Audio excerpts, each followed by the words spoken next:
Headlines brought to you by Chitale बंधू.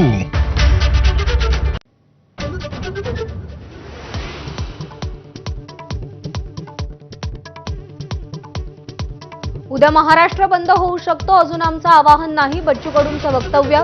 बैठकीला बोलवून अटक करण्याचा प्लॅन होता, कडूंचा गंभीर आरोप.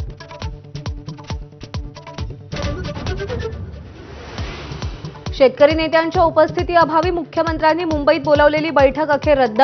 आंदोलनात असलेल्या कडूंनी प्रतिनिधी पाठवायला हवा होता, बावनकुळेंचं वक्तव्य.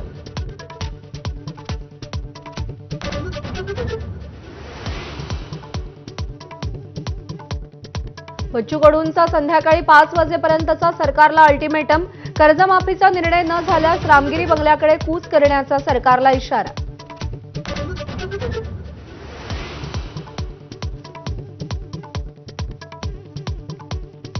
उद्धव ठाकरे स्वतःच अनाकोंडा. 25 वर्षांपासून मुंबईला विळखा. उपमुख्यमंत्री शिंदेंचा घणाघात. तर उद्धवजींना आयत्या बिळावरचा नागोबा म्हणायचं का, आशिष शेलारांचा खोचक सवाल.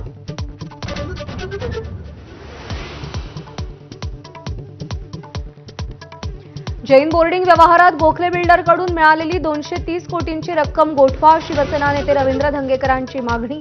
तर विशाल गोखलेंना त्यांचे पैसे परत करण्याची जैन मुनींनी उदारता दाखवली.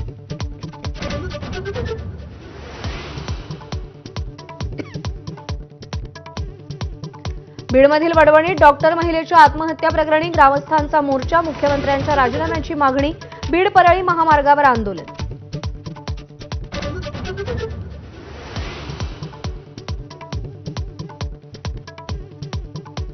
मुख्यमंत्र्यांनी ठाण्यानंतर आता बारामतीकडे मोर्चा वळवला. वसंतदादा शुगर इन्स्टिट्यूटच्या चौकशीवर रोहित पवारांची टीका. राजकीय द्वेषातून चौकशी करून संस्थेच्या बदनामीचा प्रयत्न असल्याचा आरोप.